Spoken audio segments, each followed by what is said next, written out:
Hi, I'm Daniel Madison, welcome back. Thanks for choosing to spend a little bit more time with me today. I really do appreciate it. If you liked last week's video, I taught a card trick called Controller. If you enjoyed that, you're gonna love this one. This is called a perfect pair. It's very simple, it's quite easy to achieve. Yeah, it looks like and feels like a mother swear word miracle.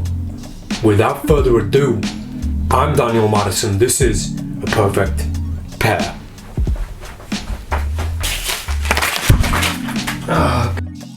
What did I do that for? The performer takes a deck of playing cards. He goes through them and removes one playing card at random. He then hands the deck of playing cards to the participant.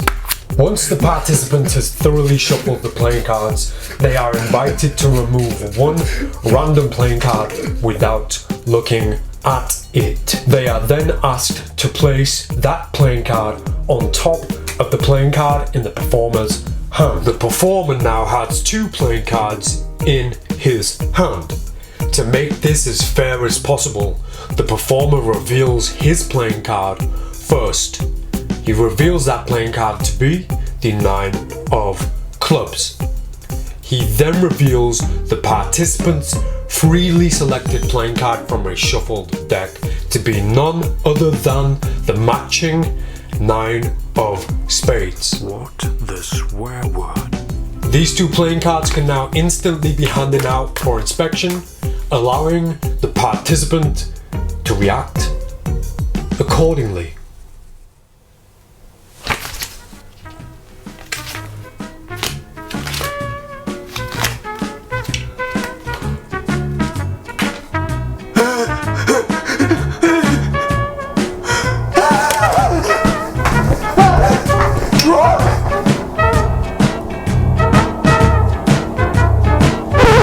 I am Daniel Madison and this is a perfect pair. Are you alright, man? Now I want to get straight to a perfect pair because I'm known for talking. I need to bite my tongue a bit more. Let's get straight to the magic. This is my solution to an age-old plot, an age-old challenge in deception with playing cards. The idea of having a participant apparently freely and fairly dealing me a perfectly matching pair to a playing card that I've already taken out of the deck. This is as direct as it gets. It's very hands-off. I'm allowed to hand the deck of playing cards over to the participant right from the start. I take a playing card out and I don't touch these playing cards for the rest of the trick. For the duration of this trick, I don't touch anything. And at the end of this, they're gonna pick, no matter what card this is, the participant is gonna pick the matching card. And right at the end, you're gonna be left completely clean, completely fair and free for everything to be inspected. This is a mother swear word miracle. This is my solution. I'm gonna show you a few different methods of how to achieve the same ending. But this is the perfect pair, a perfect pair, or just perfect pair by me, Magic Danny Madison. I am Daniel Madison. Let's get to it. This is perfect pair. I believe that magic can be an art. We can make magic artistic. We can make it such a beautiful thing by just thinking more and more and more and trying to make magic more realistic. If we invite more reality into our deceptions will feel more realistic. What I mean by this is, if you can handle a deck of playing cards like a normal person would, if you can give people conditions during the trick that feel like genuine, real-world ways of handling playing cards and real-world ways of turning things over and using things and handling things, then it feels real. If you handle a deck of playing cards like a magician, then nobody's going to believe the magic. If anything is handled in a strange way, in a way that doesn't feel natural or normal, then we invite questions in and we start to show cracks in our magic. When I approach every single trick that I do, I try to make it give it that feeling that this is real, this is possible, and also this is not a magic trick. He's not doing this like a magician. He's not a magician. By doing that, thanks Charlie, by doing that, I allow people to believe it more without really thinking about why they believe it more. And I hope that the teachings of this trick and the performance itself demonstrate that the potential that magic has, and the potential that deceptive techniques and methods with playing cards have in the fight to make magic feel like an art and just be an art, because I believe it is. In some cases, in a lot of cases, magicians prevent it from becoming an art, but the more real we try to make it, and the less magic-y, magician-y we try to make it, the better. So we're going to get straight into the teaching of this, and hopefully that message will translate throughout. This is a very, very simple to achieve, but it is a beautiful deception because of what happens at the end and how hands-off it is. You'll notice in a lot of my videos and in a lot of my teaching, I try to be as hands-off as possible. The perfect magic is when the participant can handle the playing cards throughout, and apparently you do very little. Magic isn't about the magician, it's about the moment. Magicians aren't supposed to be rock stars, they're not supposed to be superstars. They're supposed to be just conduits, they're supposed to be people who deliver magic experiences to people and allow those people to experience and enjoy the magic. They're there to say, oh, look at this magic, this moment of magic was beautiful, not, wow, that magician's cool. That type of magic sucks. Ha! Okay, so what you're doing in this trick, and you do need the deck to be shuffled, and make a point of shuffling the deck right from the start while you're talking, while you're introducing the trick. Shuffle these playing cards and you explain what you're doing as you're doing it. So I'm going to go through and I'm going to take a random playing, it doesn't matter which playing card it is, I'm just going to choose one that I like.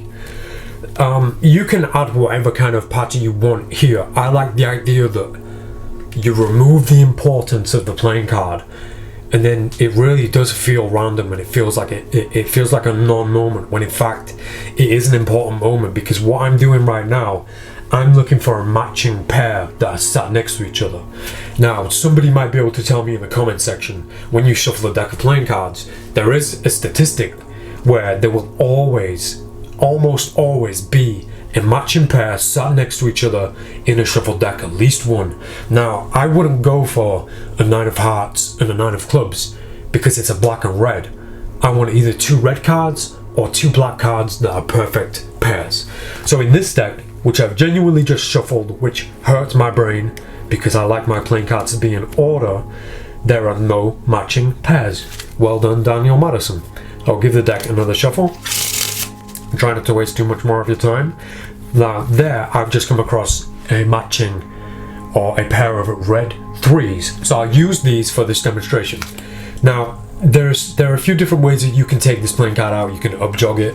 Most of the times, this is such a non-moment that it doesn't really even matter. But you can do this. So I'll search through, and I've got 2 3s here, a pair of red 3s. I'm going to cut the deck here and put the 2 red 3s on top. And this is part of my pattern, this is part of the performance. So I'll put them back in the middle. I'm going to go through the deck and find one playing card that I'm going to take out of the deck, and I don't want anybody to see it. Please take the playing cards, I will keep hold of this one playing card. So all I've done there is put 2 red 3s to the top of the deck and taken them off and held them as if they're one playing card. Obviously, that's what we're going to get to in a second. The way that I like to do this though, the way that I try to do this, I scan through like this. I find my pair of 3s and I hold them together inside the spread. I up-jog them together so that this is two playing cards now. The poses, and it looks like one playing card from the way that I handled them. I now grab firmly here, remove the deck, hand the deck over, and now I can hold these 2 playing cards as if they are one playing card. It's very much a non-moment, so it's not going to mean too much. But you just don't want to look suspicious at this point. You really want it to look like there's just one playing card. So, for the sake of this experiment, let's have the 2 playing cards cut to the top. You're going to count up 2, and you're going to take off 2 playing cards as if they are one. At this moment, you're going to hold those 2 playing cards face down. You don't want anybody to see this. You're going to hand the deck over to the participant, and you're not going to touch those playing cards again. So now we're in a situation where we have apparently one playing card. This is the 3 of diamonds with the 3 of hearts hidden behind it. I'm holding this and I'm kind of making it clear that I don't want anybody, thanks Charlie, that I don't want anybody to see what playing card it is. However, at this moment you've handed the deck of playing cards over and the participant is going to shuffle them, thoroughly shuffle them. While they're doing that, if you have an audience, if you have a crowd, you can show everybody but the participant, you can show everybody the card so you can stop them seeing it and show the 3 of diamonds to everybody else. This adds a beautiful level of reality to this performance because now everything is exposed. Apparently everybody now believes that there's one playing card in my hand. Not only that, most of them have seen it, so I'm not protecting it. This isn't a trick now. All of a sudden this isn't a trick, this is something strange because I'm not hiding anything. There's that saying that I love, magic becomes real when it has nothing to hide. So even in this instance, you could, if you wanted to, you could show the participant the playing card right from the start. I don't like to because of one very specific reason coming up where they take their playing card out and they're not allowed to show it. They have to put it face down. If I've shown them this playing card, why do they have to keep theirs hidden? Obviously, the perfect situation is they take out a playing card and it's the 3 of hearts. Nothing else happens, but then that's not realistic enough in terms of magic, deception, sleight of hand. So we stick to this and we don't let them see this. We don't let the participants see the 3 of diamonds. I'm going to hold these 2 cards in my open left hand like so. I'm going to make sure that they are held together firmly between however you want to grip it. You want to make sure that they're firmly together, but at the same time you want to be able to open your hand as if you're not holding those 2 playing cards together too much. You want it to look like there's no control. Like, how would you handle one deck of playing cards? You wouldn't hold it like this. You wouldn't be so specific about keeping them together. You wouldn't hold it like this. You'd hold it like this, showing it around, and you put it in your hand and it'd be free. It'd be just free. So the 3 of hearts is sitting on top. I'm holding it as free as I can. They're going to take a playing card out, a random playing card from the deck. So specific. They're going to take a random playing card out of the deck.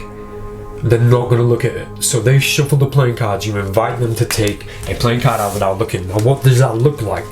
The participant might do this. They might spread the cards and then take one out like this. They might just shuffle and then take the top playing card. It doesn't really matter as long as they don't look at the playing card. As long as they don't look at it and don't show anybody what that playing card is. So I have the 3 of hearts, 3 of diamonds, together as one playing card. They have taken out the 9 of clubs. Now nobody looks at this playing card. The participant places that playing card on top of mine. I invite them to. Please take out a playing card at random. Do not look at that playing card. Place it on top of my playing card in my hand. So once it's on top, I square everything up, and now for a little bit of sleight of hand, I'm going to move the camera so you can see much closer. So this is the 3 of diamonds and the 3 of hearts held together in my hand as one playing card. They deal their freely selected playing card, which in this case is the 9 of clubs, on top of my apparently 1 card. I now square everything up. With my free right hand, I come over the top like so. Finger 2 at the front, the thumb at the back, and finger 1 is going to press down a little bit so we have that kind of bow, that bevel. I take all 3 playing cards in the right hand. With the left hand I'm going to peel away the bottom playing card. To do that, I put my thumb up on the side like this, and finger 1 pulls that bottom playing card. The thumb prevents all playing cards from sliding away from each other, and it allows the bottom card to slide away on its own, like so. At this point I say, to make this as fair as possible, I'm going to show you my playing card first. My playing card is the 3 of diamonds, and hopefully you dealt me a perfect matching pair, which would be the 3 of hearts. At this point I've got a few different options.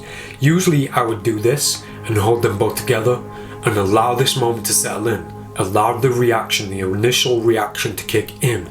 But as soon as you show these 2 playing cards, the 9 of clubs hidden behind the 3, the participant, the audience, are instantly going to start backtracking. They're going to try to reverse engineer the trick. So from here, the 9 of clubs goes here, I peel the bottom card away, I hold this up to say, look, the 3 of hearts, perfect matching pair. there are quite a few options that I can do at this point. Number one, I now put everything together like so, face up, and I gambler's cop the hell out of that 9 of clubs and steal it away. Now, if you don't know what the gambler's cop is, it's my favorite palming technique, which allows you to steal a number of playing cards in your hand in an open hand, which apparently looks empty. So yeah, I can now handle these. I can now hand these two threes out for inspection. Meanwhile, I can ditch the 9 of clubs in my pocket or somewhere else, or on top or underneath the deck of playing cards. If you want to learn that, I have the Gambler's Cop Masterclass available on my website. But there are other methods. There are other easier methods, other easy ways of doing this. Here's another very simple idea. Once I've peeled the bottom playing card out like this, I can turn it face up and say, look, the 3 of diamonds. I picked the 3 of diamonds right from the start, and you dealt me this playing card. I can now hand this playing card out, put it on the table, allow somebody else to handle it, because it's just one playing card, it's the 3 of hearts. I've achieved the switch, and I'm now holding on to the 9 of clubs underneath the 3 of diamonds. And in the same situation, I can hand this playing card out for them to inspect and them to turn over. Meanwhile, Meanwhile, I execute a gambler's cop underneath the 3 of diamonds, so that we really are left clean. The 9 of clubs hidden in this hand. But once we're in this situation, if we do choose to do it this way and hide the 9 of clubs underneath the 3 of diamonds, if the deck is close by, I can grab the deck and just put this card on top. And now I've left the 9 of clubs behind on top, and we have cleaned up, we are free. But there are some other interesting ways of doing this. Let's take a look at them. Now, I love heavy sleight of hand. I love risky and dangerous sleight of hand. When you perform and execute and practice difficult sleights, it inevitably makes you better, makes you stronger. It puts you in a position where you can handle any deceptive situation with playing cards. There are so many ways out of this for me, getting rid of that 9 of clubs, so many ways. And each time I perform it will be a different one depending on the situation. Here's another idea. I have the 3 of diamonds and 3 hearts together. The 9 of clubs gets dealt on top. My playing card is at the bottom. So I can reveal that playing card by saying, I'm going to turn both playing cards face up to show you my 3 of diamonds. In this situation, I can then gambler's cop. I can then steal the 9 of clubs underneath both the red cards. So I'll do that in real time. So we have the 9 on top, the 3 of hearts, the 3 of diamonds, held like so. I could turn everything over like this and say, look, my 3 of diamonds, the top card, this is my card. Your card is underneath this. And then reveal it to be the 3 of hearts. Now this can instantly be handed out for inspection because I've copped away the 9 of clubs. Once again, the gambler's cop. Not everybody's a big fan of the gambler's cop. When you start playing around with this, there are so many other ways of doing it. Again, if the deck of playing cards is close by, the 9 of clubs on top, I can peel the bottom card off and say, look, my playing card, the 3 of diamonds. It's your playing card that we're interested in. We know what my playing card is. In that moment, I take the 3 of diamonds and the 9 of clubs off of the top of the 3. Let me do that more clearly. The 9 of clubs is here. I take the 3 of diamonds off. We know what my card is so no one can see. I know what my card is. It's 3 of diamonds. I now grip everything together and peel away the 3 of hearts and say, look, it's your card that's interesting. So I could maybe hand this out to the participant. I'm left in this situation where now the 9 of clubs is here. If the deck is close by, I can now drop both on top and then take the 3 back off. And now we have 2 3s. I don't like this idea. I don't like it because I don't want to include the deck of playing cards. That's why I'll always go for the gambler's cop. I always will. It's my favorite palming technique. I use it in so many different slides, so many different ideas. However, there is one more very impressive idea that allows you to do this more fairly, more cleanly, and it all boils down to a double-backed playing card. Let's take a look. I found myself without a double-backed playing card. I have all these playing cards and not one of them has a double-backed playing card in them. I don't want to stick 2 cards together. I have a few options and I'm going to look inside this deck of playing cards. One of my favorite decks of playing cards ever. And I'm gonna look in these as well. These are very mysterious playing cards, and we're gonna see if we can find a double back playing card so that I can show you the final version of Perfect Pair. Now, I never use double back playing cards for anything, but this trick can be achieved with a double back playing card in a very interesting way. I have a few decks of playing cards that might have double backers in them. I don't want to open the new Raven playing cards yet because I'm going to do a deck review of those. Also the miscellaneous goods playing cards, one of my all-time favorite playing cards. I'm going to do a deck review of those too, so hopefully I don't have to open them. But I have some Black Rose playing cards, special edition I believe, from Daniel Schneider, and I also have Entry 03, the Peppers deck from my boys. Let's have a look at these first, because this is a beautiful deck of playing cards. And these do not have a double backer playing card in. Let's check the Black Rose playing cards. Thanks, Charlie. Yes. Daniel Schneider printed a double back playing card in these Black Rose playing cards. If you don't know much about these Black Rose playing cards, I did a deck review of these not so long ago. I'll leave a link in this video description so you can find out more about these playing cards. But we will use these playing cards now so that I can show you a perfect pair and how to achieve it using a double back playing card. For those watching who don't know what a double back playing card is simply a playing card where the back design is printed on both sides. This is produced by many different card producers. Put one of these in their decks for the use of magic tricks. They come in very handy for certain magicians. I don't like them. I don't ever do anything with them other than throw them away. But in this instance, it is going to come in very handy. So this is a perfect pair using a double back playing card. The double back playing card is going to be in the deck and it's going to be shuffled inside. We shuffle the playing cards, Now when I look through, I'm just going to look for that double back playing card and see which card it's next to. So now it's next to, or it's on top of the 8 of clubs. But for the sake of this trick, we're going to put it on top of the 9 of clubs. Now I'm going to look for the 9 of spades also, and I'm going to bring it over here and cut all these playing cards to the top. So now on top of the deck, I have the 9 of spades, the 9 of clubs, and a double back playing card. Once they're on top, I'm now going to take these playing cards out and hold them as if they are one playing card. This does present a problem. We'll get to that problem in a second. But now, straight to the mechanics without even explaining anything. All that needs to happen now, a playing card is dealt. We'll take a red one. So a 9 of diamonds is dealt to us. The participant has not looked at this. They put it on top of all 3 playing cards. Remember, 9 of spades on the bottom, 9 of clubs is on top, and then the double backer is on the very top. The 9 of diamonds gets dealt on top.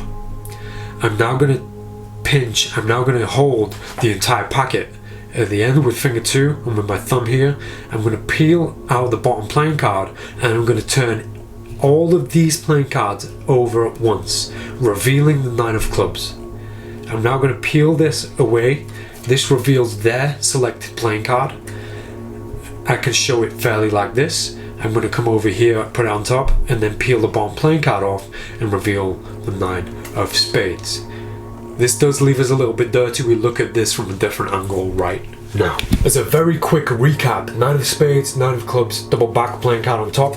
Hold these all together as one, have them in this hand. This is supposed to look like one playing card. The dealt playing card goes on top of everything, and I turn over everything but the bottom playing card. I turn it over as if it's one playing card. This allows me to look like I'm turning over the top playing card to reveal it as the 9 of clubs. Then when I peel it away, there are no discrepancies. We see the back of this card and we see one playing card here. Turn this face down, peel away the bottom card to reveal the 9 of spades. I can show both sides of everything and it looks fair. To me, there are so many discrepancies and problems in this, but what a beautiful way to present that dealt playing card by using a double back, by just simply turning it over to reveal it. Because surely if you were doing this for real, that's what it would look like.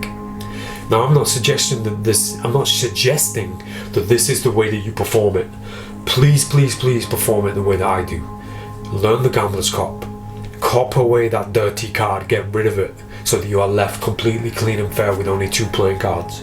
I'll leave a link in this video description to the Gambler's Cop Masterclass in case you don't know how to do it. this is an interesting idea using this playing card, but I don't advise anybody perform in this way. Still, I had to include it in this video because if anything, I find it interesting. So that is a perfect pair. If you enjoyed it, if you liked this video, let me know. Use the comment section. Perhaps there's a way that I didn't think about or didn't mention in this video. Perhaps there's a solution that's easier, that makes this trick more realistic, that I didn't think of, that maybe you've been thinking of, or that maybe the idea has been sparked in your mind while you've been watching this. Maybe there's a more creative solution to this challenge. Let me know in the comments section below this video. I'm Daniel Madison. I'll be back soon. I have so much more to share on this channel, so many more card tricks on the way. Make sure you subscribe. I appreciate it, I really do. I'm Daniel Madison. See you next time.